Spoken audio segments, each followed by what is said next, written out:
Hi everyone, this is Akash. The game we are going to see today is slightly different in the sense that it was not played for real. This game was played between two fictional characters, between House and Nate Harrison. This game was played in a TV show called House MD, and to those who have not seen House, House is a medical maverick genius who hates patients but loves curing diseases and solving puzzles.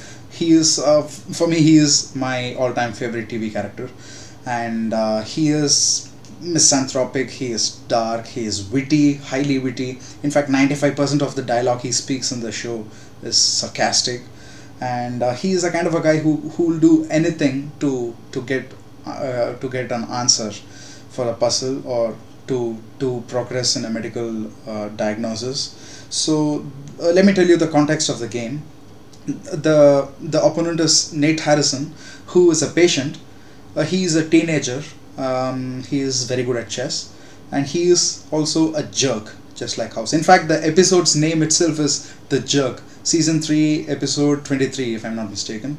So the game House plays this game with Nate in order to induce a seizure, so that he can get a clue of what's causing Nate to die. So he tells his team of doctors that don't worry, I'll play chess and I'll stress the hell out of the kid and induce a seizure in him. And he walks into Nate's room with a chessboard, and he asks which pieces Nate wants, and Nate says age before cripple. I want white. So Nate has the white pieces, and House has the black pieces. I'm not going to discuss this game in great detail of strategies and so on, but I want to show you two traps set by House in this game, and also his attacking play to induce a seizure in him to produce maximum stress. So the one is a small trap, and another one is a pretty good big trap, which is an ingenious trap.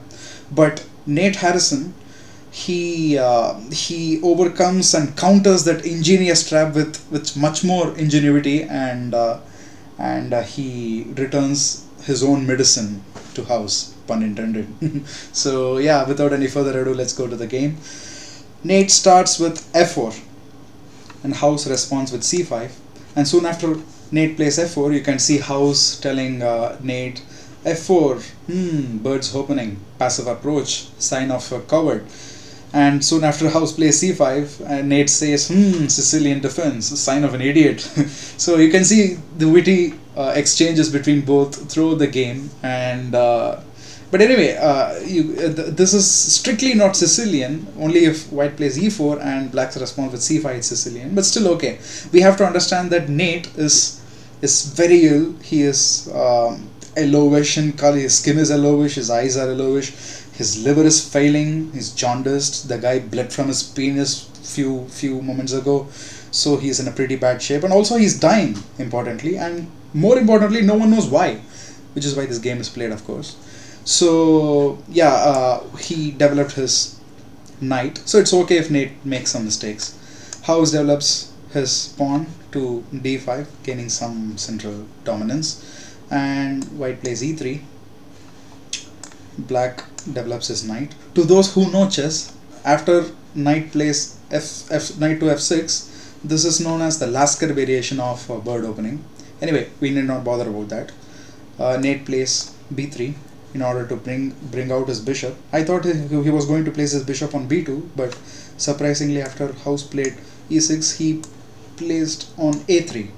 This doesn't make much sense because the pawn on c5 is blocking the influence of bishop. The bishop on b2 would have rather been a very active square for the dark squared bishop to be. But anyway, let us excuse Nate since he is dying. So after bishop to a3 was played, House played bishop to d6, clearing, giving room for his king to castle. And now Nate attacks House. Check. House defends with his knight. Nate develops his queenside knight to c3. Black castles before it is too late. Nate plays rook to b1. I don't know why this move was played, probably because this square is attacked by more black pieces. This pawn is attacking this square, This knight is attacking the square, this bishop is attacking the square, so probably Nate thought the square needed some protection, so he played rook to b1, or maybe because writers thought that white has to have some tempo, lose some tempo for the black to have some play, which I think. And from now on the game starts, in a sense. Pawn to e5, pawn takes pawn, knight takes pawn, and now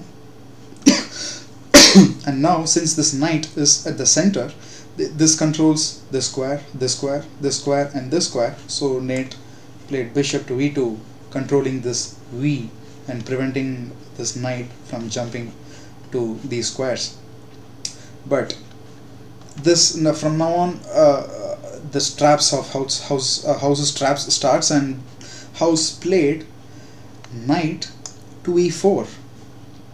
This is a small trap. What is a trap? Well, it's a distraction to that small trap. Anyway, this pawn is defended by this knight, and soon after house played this pawn is for free. This is hanging. Is it really for free? Nate captured this pawn, and now house captured knight on f3, check. This is the first trap. What is the trap? Well, if you want, you can pause the video and find which is better, to capture with the bishop the knight, or to capture with the pawn. You can pause the video now. Are you ready? If you thought that capturing the knight with the pawn was the better move, you are wrong. The game is lost. How? Bishop to g3, check. The king can't go here. He has only this square to go. And bishop to h3, check. Again, only one square to go. Do you see the checkmate? Checkmate. It's a beautiful small trap.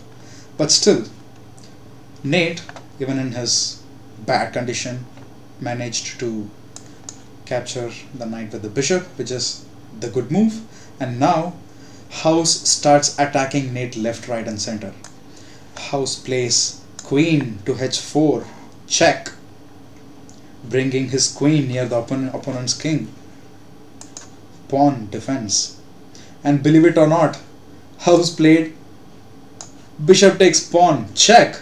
He's sacrificing his bishop for a pawn, and Nate happily captured it. Third consecutive check. Now this is highly stressful. Whenever you have there's no defense here except for bishop and rook, and the queen is lurking around near the king, and it's highly risky. And soon after this move is played, you can see Nate in the scene. He clutches the king, and his hand slightly shivers. He bites his lip. He sees house. His eyes are rolling, and he's nervous. And he manages to make a good move, which is king to e2. What happens if he plays king to f1? It is checkmate. So he manages to find the good move, which is king to e2. And now the big trap, the ingenious trap set by house, is this: knight to g5. How is this a trap? Well, you see, this bishop is attacked twice. This bishop is attacked by this queen, and this bishop is attacked by this knight. How many times is this bishop defended? Only once, this king. So the black is winning this piece. So house thought Nate will play queen to f1 to defend this bishop, and after he plays queen to f1, house thought that he will capture the bishop. Queen takes knight, and this bishop sitting quietly at the back rank will come to g4 and pin the white queen and winning the queen. This queen cannot go anywhere. This queen is sitting between the white king and the black bishop. This queen is pinned because it is obstructing this bishop's check, and it is lost. For example, if rook to f1, bishop takes queen, rook takes queen, and queen to e1, something like this, and it is easily winning for house. But Nate indeed played queen to f1, and after he played queen to f1, he tells house, cat to lay down your king. You are lost. I'm winning the game. You can pin my queen, but I'm winning the game. How? Well, it is along the same lines which house set the trap. Knight takes bishop, queen takes knight, bishop to g4, pinning the queen, and now you have a forced checkmate by white on black king. If you want, you can pause the video and look for the one move which will forcefully checkmate the black king. Are you ready? Did you see this coming? Knight to e7, check. This knight has no other attackers surrounding it, so the only move is king to h8. And now rook takes pawn, check. Again, there is only one square to go, which is to take this rook. The king cannot go here, this knight, because this knight is attacking. So king takes rook, and rook to h1, check. How are you going to prevent this as black? Bishop to h3, maybe. There is no stopping checkmating. Rook takes bishop, queen takes rook. Do you see the checkmate? Queen takes queen, check, mate. What a beautiful game. What an end game. This is amazing stuff, because this chess scene was shot for not more than 150 seconds, or maximum maybe 200 seconds in a 45-minute episode. But still, the writers of House cared to put up a brilliant chess game, which the viewers would have not even cared to look for, but still they thought that the audience deserved a good treat of game. And this is why I love the show very much, and this goes on to say why House MD is such a quality show.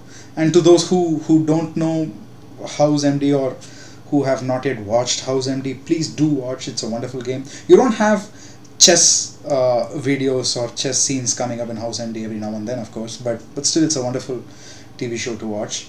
And now that I remember this, I did not plan to tell this while recording the video, but Vishwanathan Anand, when he was going to defend his title against Boris Gelfand in 2010, if I'm not mistaken, the volcanic eruption caused his flight to get cancelled, and he had to take a van land route to the destination. And on the way, in order to not feel guilty, he and his team started working and working on the strategies and so on. But because of the bumpy road and the environment, they thought that this was a joke, and they stopped working chess. And what they did was they opened the laptops and started seeing House MD throughout the journey.